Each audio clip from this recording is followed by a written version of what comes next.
이 사순이주 오늘 들으신 예수님과 니고데모의 대화 주제가 뭘 것 같아요? 새로 태어나, 다시 태어나, 다른 말로는 거듭남이라고 말하고요. 제일 유명하게는 중생이라는 표현을 씁니다. 다 같은 뜻입니다. 사람이 거듭난다는 말은 그리스도교만 쓰지 않습니다. 세상에서도요, 거듭난다는 말을 씁니다. 보통은 사춘기 때 사람이 2번 다시 태어난다고 하지 않습니까? 그 사춘기가 너무 극심해서 그 변화가 그것을 이전과 완전히 다른 사람이라고 봅니다. 여기에서 중심은 변화가 심하기 때문에 그렇다는 겁니다. 그리스도교에서도 사람이 2번 태어난다고 해야 한 번은 어머니 뱃속에서 태어나고요. 또 한 번은 오늘 요한복음 3장에 나오는 것처럼 물과 성령으로 다시 태어난다는 겁니다. 그 말씀은 하늘로부터 태어난다, 혹은 하느님께로부터 태어나는 것이다, 성령으로 태어나기도 한다고 표현하고요. 예수 그리스도 안에서 태어난다고 말합니다. 그것을 영적 탄생이라고도 말해요. 모두 같은 뜻입니다. 제일 유명하게는요, 중생이라는 말을 제일 많이 써요. 보편적으로 지금 우리 한국에서 쓰는 표현입니다. 사람이 한 번은 어머니 뱃속에서 태어나고 한 번은 물과 성령으로 다시 태어나야 합니다. 이 새롭게 태어난다는 게 얼마나 중요한 것이냐면요, 예수님께서 태어나지 않으면 하느님 나라를 볼 수 없다, 새로 태어나지 않으면 하느님 나라에 갈 수 없다고 아주 분명하게 선언하십니다. 마르코복음 12장에 그런 말씀이 나와요. 예수님께서 사람이 부활하면 하늘의 천사처럼 전혀 새로운 존재로 변하는 거다, 완전히 다른 존재가 되는 거다. 어쩌면 교회는 실은 이 한 가지 문제를 2000년간 실험해 온 겁니다. 인간이 어떻게 변할 수 있는가? 그것도 좋은 변화, 하느님의 뜻을 따라 사는, 그렇게 어떻게 변화될 수 있을까? 우리가 이렇게 모여서 시름하는 모든 내용의 중심에는 이 문제가 있는 겁니다. 슬픈 사람이 기쁨으로, 절망에서 희망으로, 체념과 낙담에서 새로운 희망의 길로 변화되는 길이 그리스도교 안에 있다. 2000년간 복음을 전한 이들은 모두 이 체험을 한 겁니다.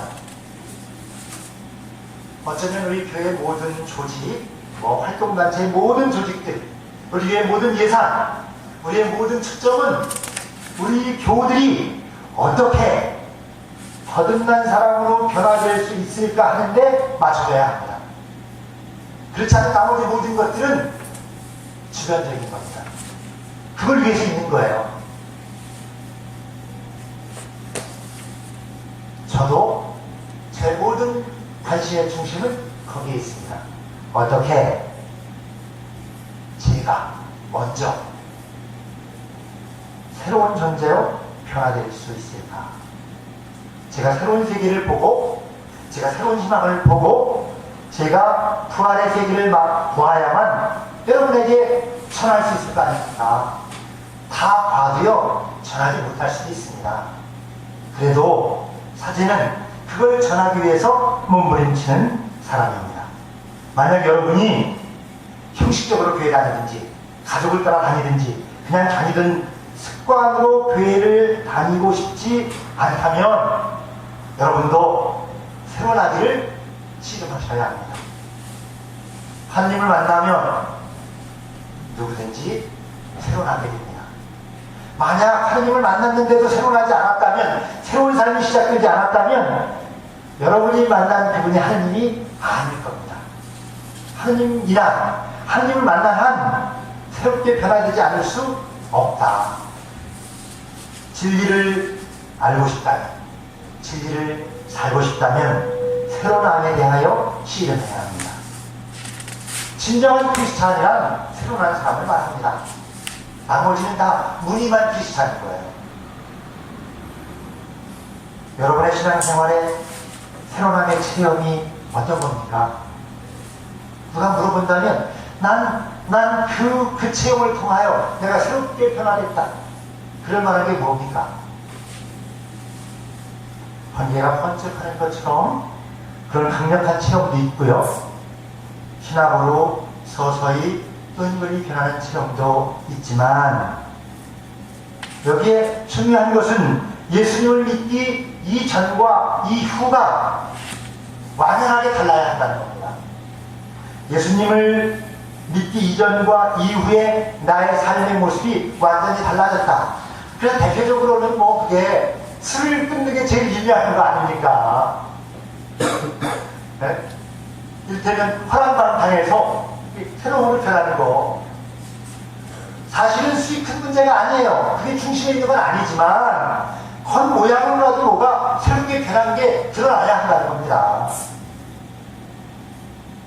오늘 예수님께서 새로 태어나야 한다, 거듭나야 한다. 그러니까 니고데모가 묻습니다. 이 나이에 다시 어머님의 손에 들어갔다 나오란 말입니까? 새로 나야 한다는 예수님의 말씀을 문자적으로 글자 그대로 따르려고 해서 생긴 문제입니다. 예수님의 말씀이건 성서건 그리스도의 가르침은 문자를 딛고 믿어야 합니다. 먼저 잘 알아야 돼요. 딛고 그 문자를 넘어서 글자 뒤에 감춰진 뜻, 영적인 뜻을 알아듣지 않으면 오늘 니고데모처럼 엉뚱하게 묻게 되는 겁니다. 예수님께서 그런 니고데모에게 말씀하십니다. 너는 이스라엘의 이름난 성서학자, 성서의 선생 아니냐? 어떻게 그렇게 답답하게 대답하느냐? 지금 우리는 하늘의 일을 영적으로 말하고 있다. 그런데 너는 땅에 붙어서 모든 것을 인간적인 경험과 인간적인 생각에 사로잡혀 세상적으로만 알아듣는다. 그래가지고 어떻게 하나님 나라에 관한 말씀을 알아들을 수 있겠냐? 성서를 그렇게 열심히 연구한 이스라엘의 유명한 학자여 선생인 니고데모에게 예수님이 이렇게 부지런을 하시니 오늘날 우리는 어떻겠는가? 오늘날 모든 크리스찬들, 교회 여러분께서도 새로 나야 한다, 거듭나야 한다. 예수님의 이 말씀을 정말 진지하게 받아들이고 고민하십니까? 신앙생활을 그렇게 오래 해오셨는데 얼마큼 변하셨습니까? 주님, 제가 어떻게 해야 정말 변할 수 있는 겁니까? 그렇게 물으십니까? 그걸 갖고 실험하세요? 주님, 제가 새로 나는 길은 무엇입니까? 도대체 왜 계속 같은 자리에 머물러 이렇게 주저앉아 있습니까? 오늘 요한복음에서 예수님께서 특별히 물과 성령을 통한 새로운 암에 관하여 말씀하시는데, 물과 성령을 통한 새로운 암이란 아주 거기에 대해서는 별 학자들도 의견이 없습니다. 그것은 세례와 성령을 통한 거듭남을 말한다. 세례는 교회 안에서 베풀어지는 성사입니다. 그러므로 물과 성령을 통한 새로운 암이란 교회 안에서 성령의 은총으로 새로 태어난 사람처럼 새로운 삶을 살아야 한다는 것입니다. 이전에 죄로 물든 생활은 벗어버리고 새롭게 변화된 생활을 하라는 것입니다. 핵심은 새로 변화입니다. 그런데 이 새로 태어난다는 말 안에, 그 말 속에 이미 이전의 사람이 죽었다는 뜻이 포함되어 있습니다. 새롭게 태어나려면 부득불 이전 존재가 죽어야만 합니다. 다시 태어나려면 이전 존재가 죽지 않고는 불가능합니다. 새로 태어난다는 말 안에 죽음이 포함되어 있습니다. 죽지 않으면 거듭날 수 없고 죽지 않으면 새로 날 수 없습니다. 그러므로 세례는 영적으로 보면 이전 존재의 죽음입니다. 세례 이물에 잠겨서 이전 존재는 죽었습니다. 그래서 로마서 6장에 그런 말씀이 나옵니다. 세례를 받고 그리스도 그리스도 예수와 하나가 된 우리는 이미 예수와 함께 죽었다는 걸 모르십니까? 과연 우리는 세례를 받고 죽어서 그분과 함께 묻혔습니다. 이렇게 죽음을 분명하게 선언합니다. 그래서 현대적인 성당을 건축하면요, 성당 가운데 목욕탕처럼요 큰 세례대를 만든다는 거예요. 그 침례교처럼 완전히 물에 잠기도록이요. 왜냐하면 세례가 크리스찬들이 다시 태어나는 자리이기 때문에 그렇습니다. 그냥 다르게 말하면 세례가 크리스찬들의 영적 모태입니다. 이전에 죄로 물든 육체는 모두 물에 잠겨서 죽어버리고 다시 물에서 새롭게 태어나는 겁니다. 이렇게 새로 태어난다는 말 속에 죽음이 포함되어 있기 때문에 사순이주에 요한복음 3장의 말씀을 듣는 겁니다. 여러분들이 사순절 기간 동안에 내가 죽는다는 게 뭘까를 계속해서 기도하고 묵상하시라는 거예요. 그래야 부활이 온다. 그리스도교는 이렇게 죽고 다시 새롭게 사는 진리를 여러 가지로 가르치고 선언합니다. 사도 바울이 다마스커스로 가는 길에서 번개가 번쩍하는 것처럼 그런 순방 속에서 예수님을 만납니다. 그리고 이전의 사울은 죽고 새롭게 바울로 다시 태어납니다. 그래서 사도 바울과 갈라디아서 2장에서 그렇게 선언하는 겁니다. 나는 그리스도와 함께 십자가에 달려 죽었습니다. 그때 죽었다는 거예요. 이제 내가 가는 것이 아니라 그리스도가 내 안에서 사시는 것입니다. 고린도인들에게 보낸 편지에서는 그렇게 말합니다. 그리스도를 믿으면 새 사람이 됩니다. 이 새 사람이 되려면 죽었다는 걸 전제하는 거예요. 낡은 것은 사라지고 새 것이 나타났습니다. 그리스도 안에 있으면 누구든지 그는 새로운 피조물이다. 요한복음 오늘 들으신 3장 말고도 요한복음의 제일 유명한 게 10장 하나의 미랄입니다. 미랄 하나가 땅에 떨어져 죽지 않으면 하나 그대로 남아있고 죽으면 많은 열매를 맺는다. 그러니 어쩌라는 겁니까? 그러니 미랄 하나처럼 죽어라 이런 말입니다. 사도 바울이 이 부활에 관해서 가장 길게 말씀하신 게 고린도인들에 보낸 편지, 첫째 편지 15장입니다. 보통 부활장이라고 그래요. 거기에서 죽지 않고 싹트는 씨앗이 있냐? 여러분 죽지 않고 싹트는 씨앗 보셨습니까? 들어보신 적이 있습니까? 죽지 않고 싹트는 씨앗은 없다. 마테오, 마르코, 루가를 공관복음이라고 하는데요. 거기에 이 말씀이 계속해서 나옵니다. 나를 따르려는 사람은 누구든지 자기는 버리고 제 십자가를 지고 따라야 한다. 이 자기를 버린다는 거, 이게 이전의 나를 죽여야 한다는 말이에요. 이거 어떻게 버립니까? 어떻게? 죽이는 걸로.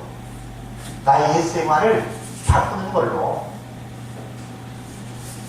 그리고 하느님께서 주시는 자기 십자가를 져야 한다.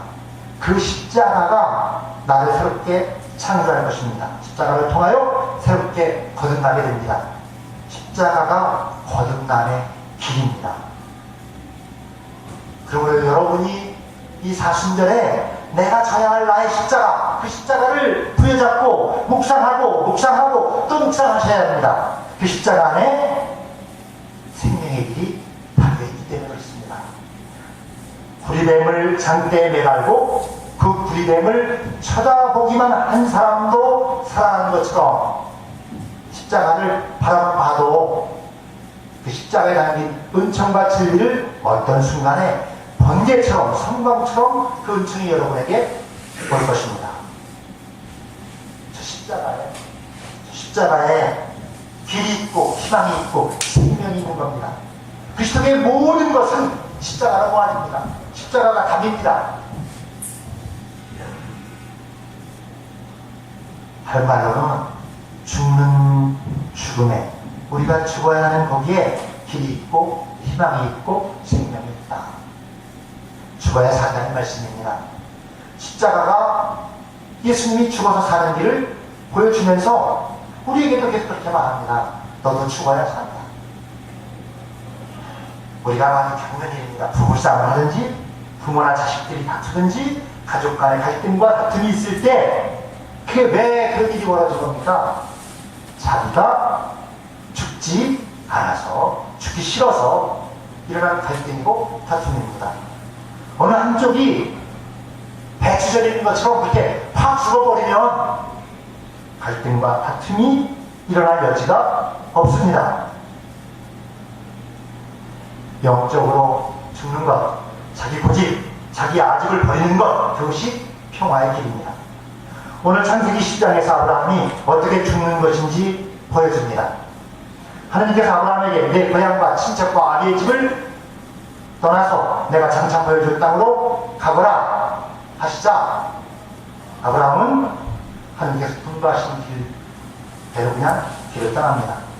아브라함이 옹구쳐 살던 곳, 거기가 고향, 친척, 아비의 집이라는 것입니다. 그걸 뭘 말하냐면요, 여러분이 지금 살고 있는 익숙한 곳, 여러분의 습관, 여러분의 타성이 되는 생활, 구태의연한 그 옛 습성을 버리라는 것을 말합니다.